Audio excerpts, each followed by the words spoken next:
പിണറായി വിജയനോട് ഒറ്റ അഭ്യർത്ഥനയേ ഉള്ളൂ. ആ കുടുംബത്തോടുള്ള താല്പര്യത്തിന്റെ 10-1 ഈ കേരളത്തോടും ഉണ്ടാവണേ എന്നുള്ള അഭ്യർത്ഥന. ഇനി അത് വേണ്ട, അത് കുടുംബമാണെന്ന് വിചാരിക്കാം.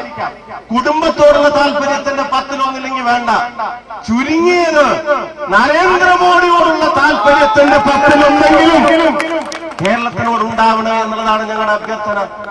അദ്ദേഹം ഈ കാര്യങ്ങൾ വിശദീകരിച്ചല്ലോ. എന്താ കോഴിക്കോട്ടെ മെഡിക്കൽ കോളേജിൽ നിന്ന് കഴിഞ്ഞ ദിവസം മുഴുവൻ കേൾക്കുന്ന വാർത്ത? ഇന്നലെ രാത്രി 2 മണിക്ക് ആളുകൾ ഫോണിൽ വിളിക്കുക. അവിടെ ചെല്ലുന്ന ആളുകൾക്കുള്ള ആശങ്ക തുടർച്ചയായി അവിടെ തീപിടുത്തമുണ്ടാകുന്നത്, രോഗികളെ ഒഴിപ്പിക്കേണ്ടി വരുന്നത്, അതിന്റെ ഭാഗമായി ആളുകൾ മരിക്കുന്നത്. എന്തിനത്? ഒരൊറ്റ പോയിന്റ് മാത്രം പറഞ്ഞിട്ട് ഞാൻ നിർത്താം.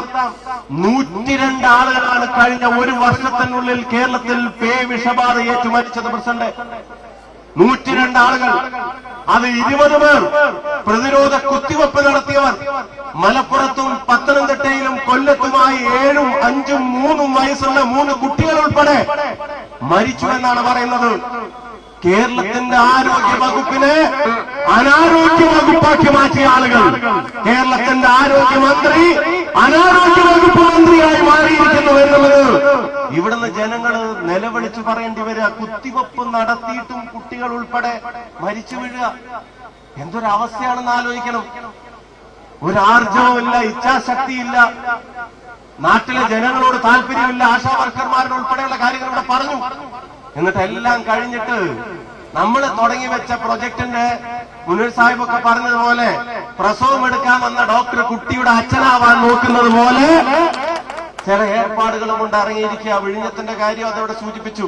ചിലത് ഒരു കാര്യം ശ്രദ്ധിക്കണം, നിങ്ങൾ ഒരു കാര്യം ശ്രദ്ധിക്കണം. വേദിയിൽ ഗോവിന്ദ മാഷ്ക്ക് ഇടവില്ലെങ്കിലും രാജീവ് ചന്ദ്രശേഖരന് ഇടവുണ്ട്. ഗോവിന്ദ മാഷ്ക്ക് ഇടവില്ലെങ്കിലും രാജീവ് ചന്ദ്രശേഖരന് ഇടവുണ്ട്. കാരണം എന്താ?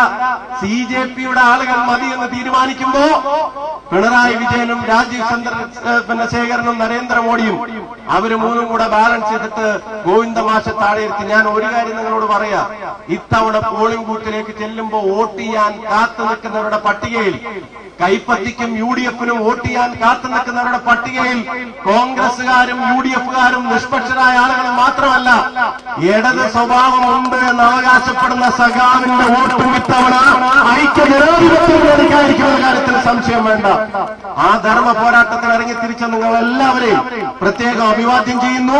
ജില്ലാ കോൺഗ്രസ് കമ്മിറ്റിയുടെ പ്രിയപ്പെട്ട പ്രസിഡന്റ് ഓഫീസും മാർച്ചും പ്രവർത്തനങ്ങളും ഒക്കെയായി ഈ പ്രസ്ഥാനത്തിന് നേതൃത്വം നൽകുന്നു.